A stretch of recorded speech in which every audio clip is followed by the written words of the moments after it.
Is your family's chewing driving you insane? What to do? Many of us know the experience of feeling enraged while sitting with a friend or a family member who's eating a little loudly, and that sound makes you want to scream. Now we're spending all of our time quarantined with the same family or friends, and every bite, chew, crunch and slurp is so loud. For some of us, it's worse than for others, and the subtle, seemingly irrational reaction can actually be heightened among people we know well. It's called misophonia, said Zachary Rosenthal, a psychology professor at Duke University. That term means hatred of sound. We can all be bothered by annoying or gross-seeming sounds, he said, but some people actually experience an abnormal fight-or-flight response. Rosenthal, who leads Duke's Center for Misophonia and Emotional Regulation, described one patient's experience, who even told him hearing someone chew loudly would feel like there was a grizzly bear in the room with them. He said that up to 15% or 20% of the population may display symptoms of misophonia, based on findings from various researchers.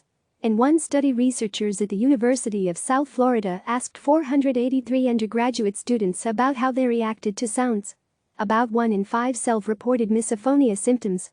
It's a physiological reaction. The most important thing to know about misophonia is that it's not a psychological or psychiatric phenomena, Rosenthal said. Rather, it's an actual physical response to an external stimulus. It's not a control problem or the person being passive-aggressive, he said. It's not a case where you should blame the patient. Misophonia doesn't mean you react negatively to all auditory stimuli, but rather a range of specific sounds that are particularly grating. These could include someone next to you smacking gum or chewing food loudly. It could also be something like the sound of someone clicking a pen or tapping a pencil. For those with misophonia, sounds go right to the amygdala and set off the fight-or-flight response, said Jennifer Brout, a clinical child psychologist and the director of the International Misophonia Research Network. The mind interprets it as toxic or harmful. Rosenthal echoed her, noting, it can feel panicky, but it's not a panic attack. Rather, the person is just wired to respond to cues as if they're more threatening than they are. One curious part about the burgeoning field of misophonia research, Brout noted, is that it can often be worse with those we live with. And that's one key clue into unraveling the deeper mystery of it. Misophonia is likely associated with memory, Brout said.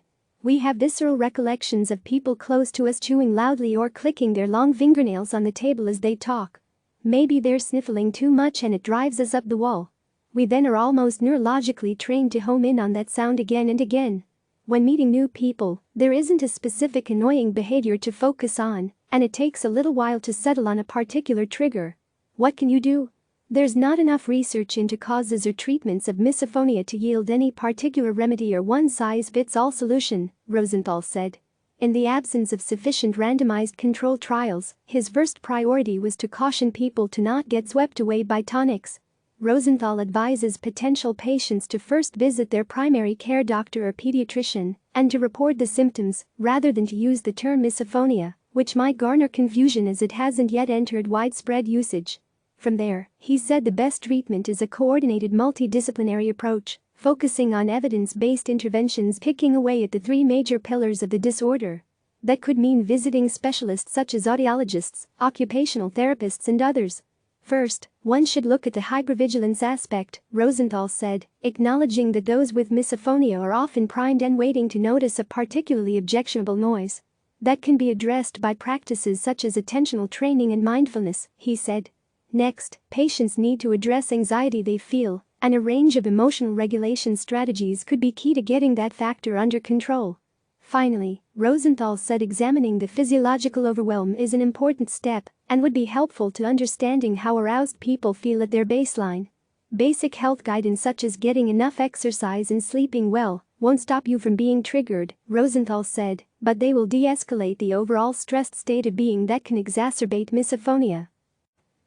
If you have misophonia, the National Institutes of Health's Genetic and Rare Diseases Information Center notes that other family members are likely to have it as well. Among its treatment recommendations, it lists wearing hearing plugs or aids, using antidepressant medications, and maintaining an active lifestyle to reduce stress.